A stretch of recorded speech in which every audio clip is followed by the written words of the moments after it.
Tonight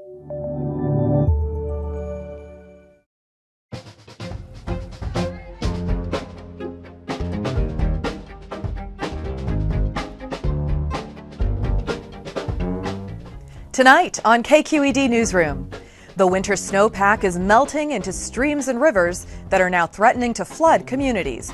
We'll discuss the big melt and what it means for California. Plus, a colorful 500-mile bike ride brings support and joy in the fight against HIV and AIDS. And we soar across Mount Diablo in the East Bay in tonight's look at something beautiful. Coming to you from KQED headquarters in San Francisco this Friday, April 28th, 2023. Hello and welcome to the show. I'm Priya David Clemens. This past winter saw waves of atmospheric rivers unleash nearly unprecedented levels of rain on California. And while the storms left a multi-billion-dollar trail of damage in their wake, they also finally brought about the end of a years-long drought that had gripped the Golden State. But now, as we head toward the summer, the water from those same winter storms is gearing up for its next act, the big melt. Joining me now to discuss in the studio are KQED editor and reporter Dan Brekke and San Francisco Chronicle newsroom meteorologist Gerry Díaz. Thank you both for being with us. Great to be here. Thank you. So we had an extremely wet and rainy winter. Now we've had a beautiful week of warm weather, but that has exacerbated the big melt. So Gerry, kick us off here. Tell us about this warmer weather and what we should expect in the weeks ahead. Yeah, and unfortunately this heat wave that we've been experiencing across California has already, like you mentioned, it's already exacerbated that snow melt. So what we're seeing is these very hot daytime temperatures melting away, kind of chipping away at some of those pockets of the central Sierra, but then at night, those temperatures also stay above 32 degrees Fahrenheit. So as a result, we have snow melt happening during the day and at night. It's the combination of those two factors that are ramping up that snow melt and leading to more of that flooding downstream of the Sierra Nevada. But we do have colder weather coming. Will that slow down this big melt to a trickle? So it'll help in the short term. We're going to see that colder air really help to stabilize parts of the Sierra. But unfortunately, that snow melt closer to the ground level has already begun to turn into a slushy element.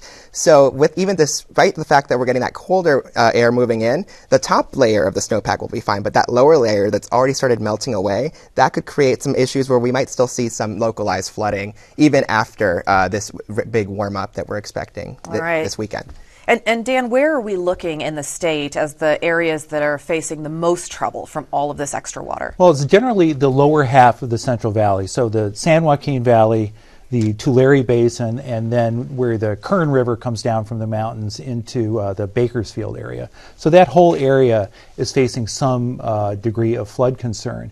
And the number one place that people have been looking at is this Tulare Basin, which is I think if anybody has been paying attention to weather or California water in the last couple of weeks, you've heard of Tulare Lake.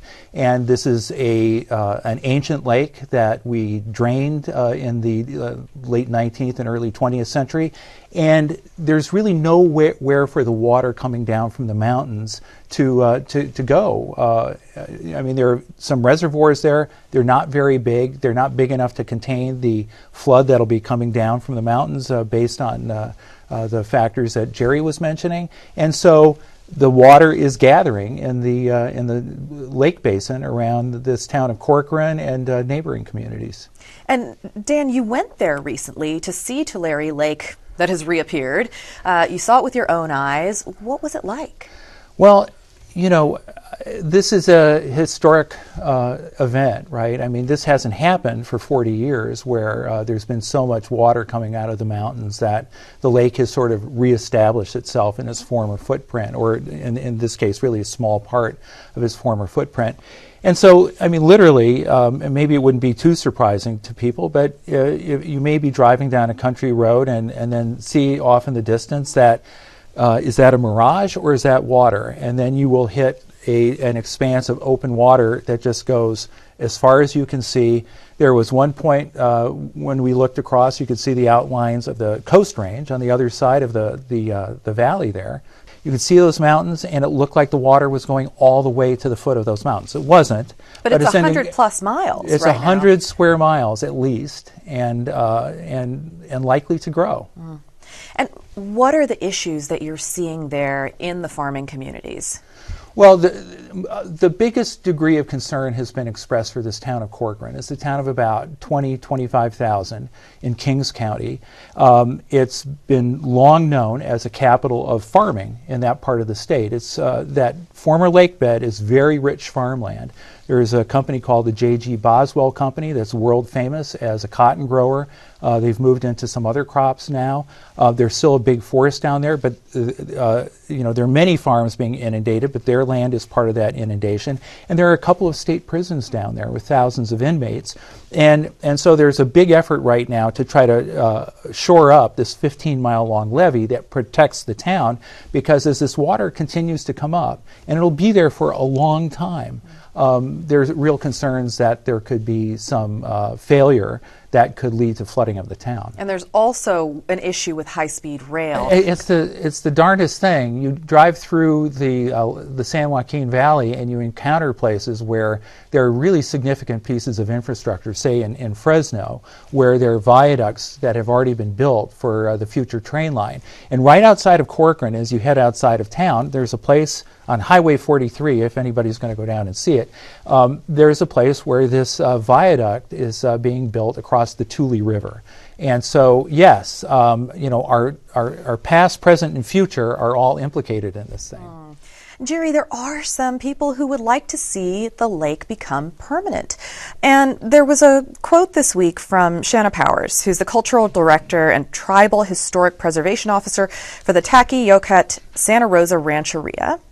And she said, "Imagine if you're a Christian and the Garden of Eden reappeared. How exciting would that be?" It's the same thing for the tribe. The lake is what created the tribe. It's what made them who they are. And that was reporting in the San Francisco Chronicle.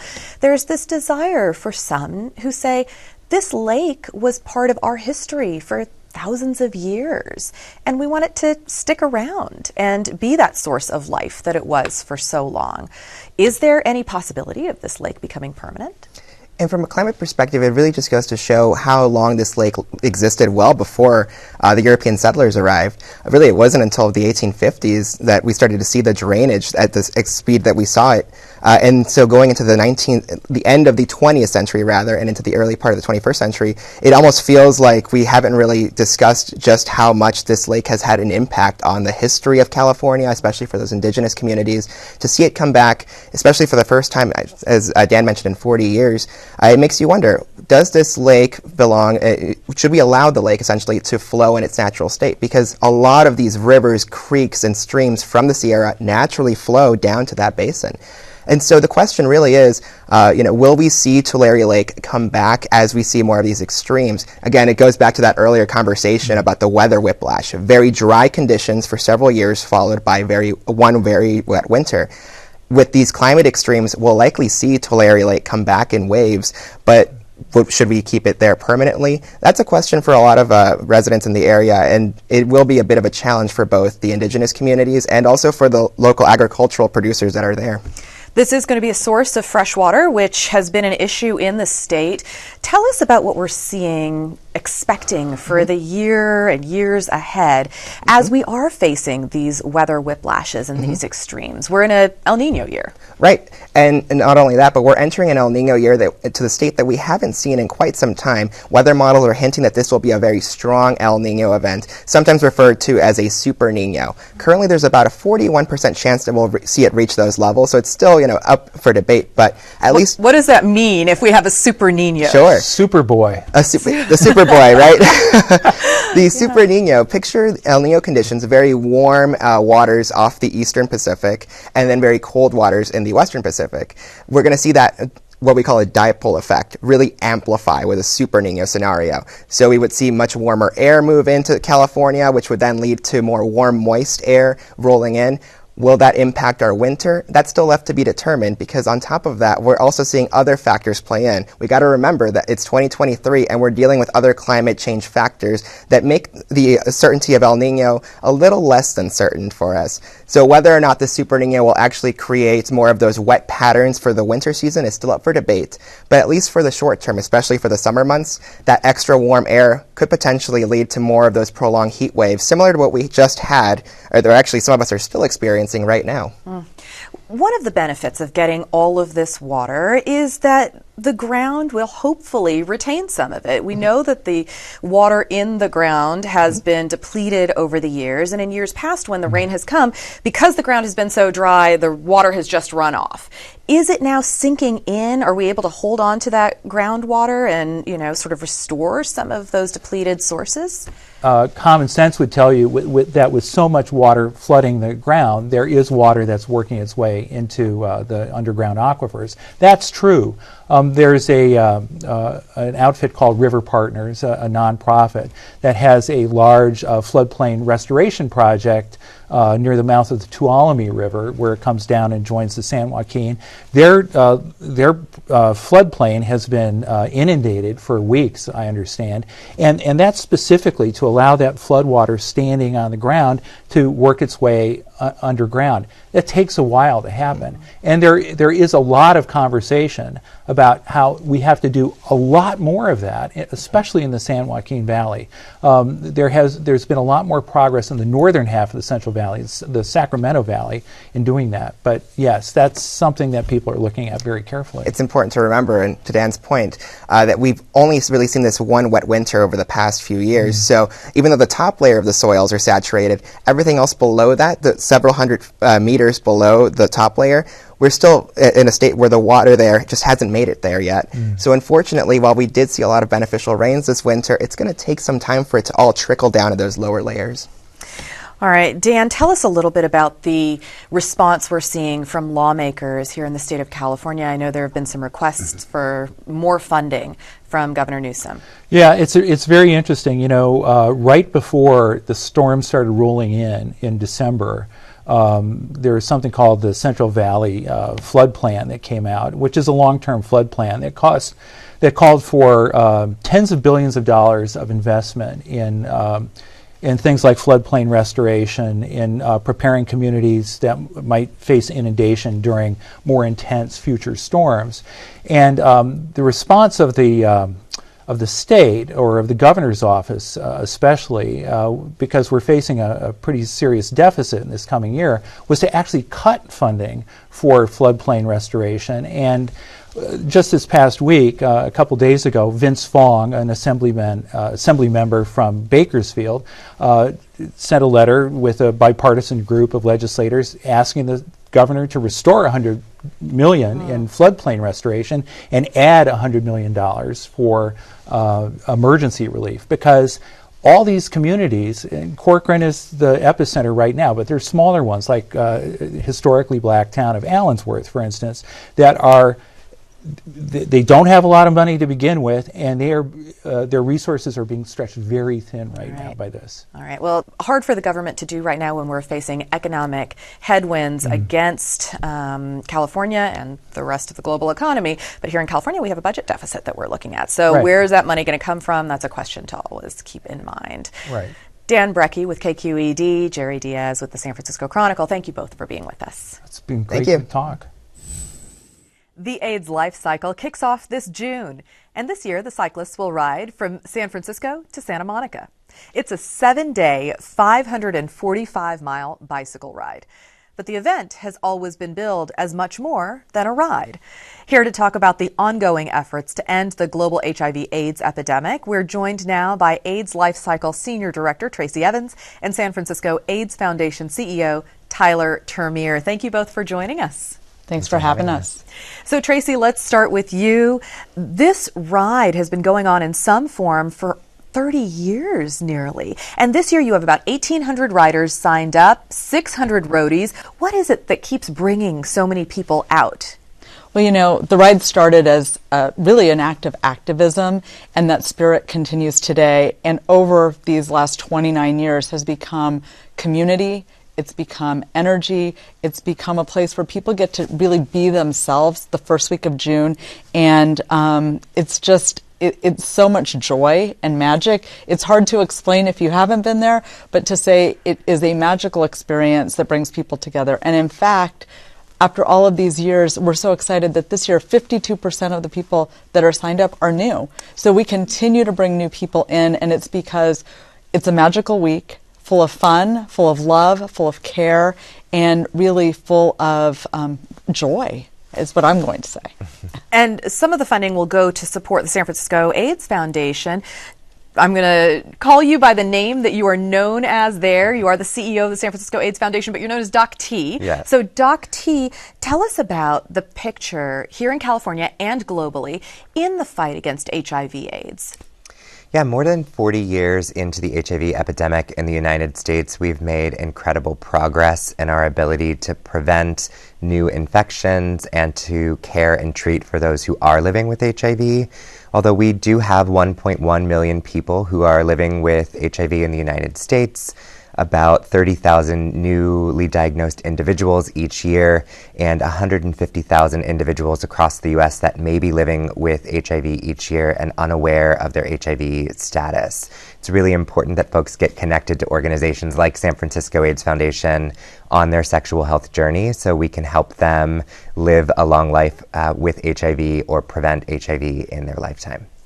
In San Francisco, there's an initiative to get to zero new infections. How are we doing on that goal? I think one of the amazing things about our progress in medical advancement is that there will be a day where we achieve zero new infections in our country, and we truly believe that San Francisco will be the first across the country to do so.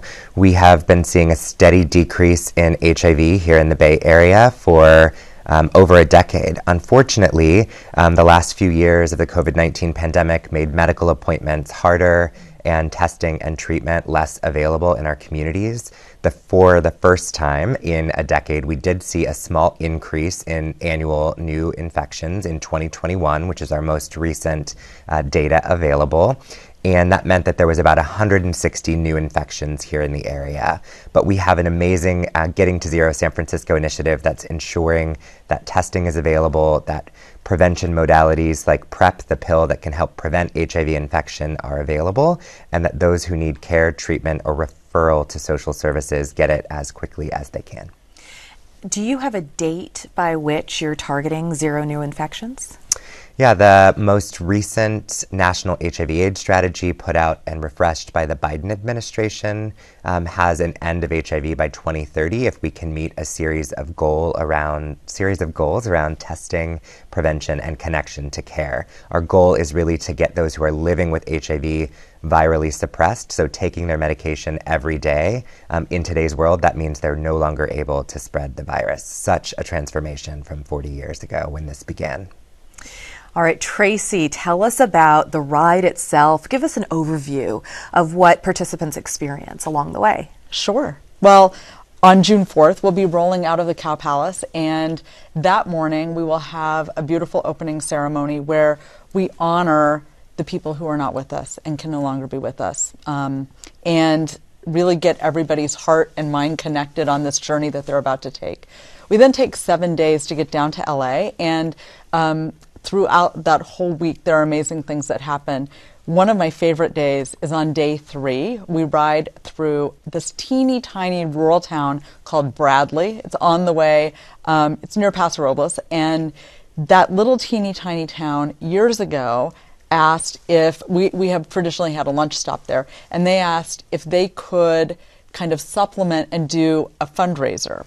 So they started doing a hamburger, grilling hamburgers and selling them for thing.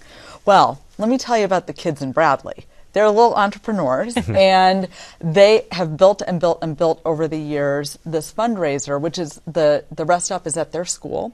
And they're still selling burgers? They're still selling burgers, and you could buy the regular burger for, $8, or you could buy the $100 burger that allows you to go into the auditorium where the air conditioning is, and it's a very, very hot day generally. So, and they have all kinds of things that they're doing there. Last year, I believe they raised about $75,000 at that stop that helps support their extracurricular activities for their school. So the community, the AIDS LifeCycle community, loves to give back and loves to be part of not just the ride, but all of the communities that we go through. So I think that is such a great partnership that has emerged really from wonderful. that. It's really wonderful. And then you have a Red Dress Day ride. Red Dress Day. Day 5, we're riding from Santa Maria to Lompoc, and we go on a road called Lompoc-Cosmelia Road, and it's switchbacks. And years ago, the idea was for everybody to wear red that day. It was Dress in Red Day. And over the years, to be the AIDS ribbon. And really, it's representative of the AIDS ribbon. And on the perfect day, on the perfect moment, you see that with everybody in red. Well, it's turned into Red Dress Day. So we have people who wear full-on red gowns with drag queen shoes with bike cleats on them. I mean, it is a wild thing to see, and it's so amazing, and it's just joy. Everybody has fun and gets in on the action. And the folks who are like, "Oh no, I'm not going to wear a red dress," they're like, "Ooh, next year I'm prepared." So it's just a really, really fun day. And then maybe the most heartwarming moment of the whole ride as a community, a collective community, is on night 6, our last night in camp. If you think about summer camp, when you're saying goodbye to your friends, we have a vigil on the beach in Ventura. And so it's a candlelight vigil, and it is amazing to see, 2,000-3,000 people all out on the beach with their candles, really thinking about what this experience has meant, who they're honoring, and what the future can look like. So those are highlights for me. Warm, wonderful moments. It's just that beautiful. Are really, memorable. It's beautiful. Doc T, you've done this ride multiple times yourself. What do you remember most from your experiences? Yeah, AIDS LifeCycle is such a magical experience, as Tracy said. As a person who's been living with HIV myself for nearly 20 years, it's a very personal ride, not only because of the community that it brings together, but because of the very thing we're riding for, to honor those we've lost, to celebrate how far we've come, and to recognize that there will be an end to HIV in our lifetime, and that this community is helping to raise the critical funds that make the lives of people living with HIV so possible. There are people along the road every day that cheer us along, and perhaps my favorite and most impactful memory every year are those that we meet along that journey. There's one woman in particular on the first day of the ride that has been standing there since I started the ride back in 2008, and to my knowledge, for many, many years before that. Her name is Stephanie, and Stephanie stands very solemn with a lawn chair beside her, holding a big banner with a picture of her brother. And I stop every year and give her a hug, and she's very emotional and has committed to be there every year, from the first rider to the last rider, to honor his memory and to support us on our 545-mile from San Francisco to Los Angeles. And for the first time this year, you have a brand new finish line in a special place. We do. Well, we go from San Francisco to Los Angeles. We support San Francisco AIDS Foundation and the Los Angeles LGBT Center. And for years in Los Angeles, we've been looking for what could be iconic, what could be just a really wonderful finish to this amazing event.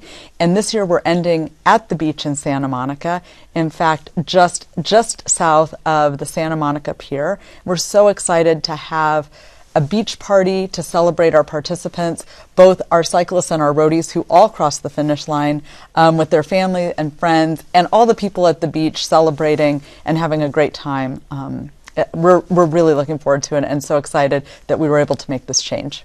How much money are you hoping to raise this year? This year I think we're hoping to raise about $13 million this year, which will really go a long way in helping to support the critical services at both San Francisco AIDS Foundation and the Los Angeles LGBT Center to get the testing, prevention, care, advocacy, all of the things that wrap around in helping us get closer to that day of our mission, which is to end AIDS. And there is an opportunity if you want to check it out this weekend. This weekend, tomorrow, we have a one-day event called Day on the Ride. It's a little snippet of what it's like to be on AIDS LifeCycle. We're rolling out of MLK Park in Sausalito tomorrow morning, and we invite people to come and join us. It's a 70-mile, 3,000 feet of 70 miles, 3,000 feet of climbing, and it'll be a great day to see what AIDS LifeCycle is all about. All right. Well, Tracy with AIDS LifeCycle and Doc T, Tyler, with the San Francisco AIDS Foundation, thank you both for being here and for sharing your knowledge with us. Thanks so much for having us. Thank you. Coming up next is our weekly segment, Something Beautiful. This week, we have a guest host, a high schooler who's a member of KQED's Youth Advisory Board. All week, KQED has been including young people in our programming as part of our commitment to education and engaging with our community. Take it away, Mahi. Hi, I'm Mahi, part of KQED's Youth Takeover. Tonight, Something Beautiful features one of Contra Costa County's greatest landforms.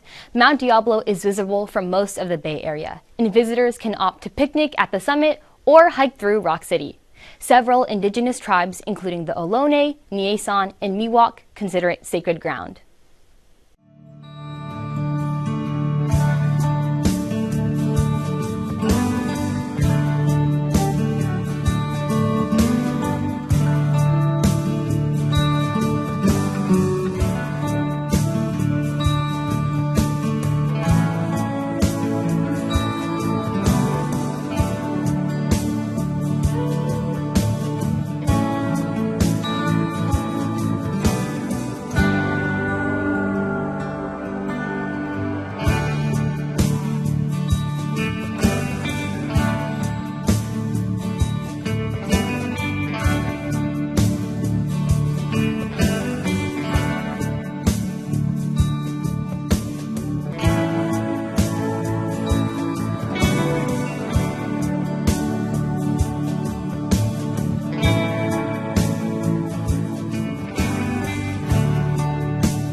The hills are alive. Thanks, Mahi.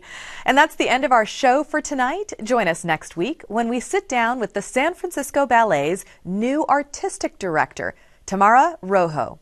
We'll see you right back here next week. If you'd like to share your comments or questions, you can email us at knr@kqed.org. You can also find KQED Newsroom online or on the PBS News app.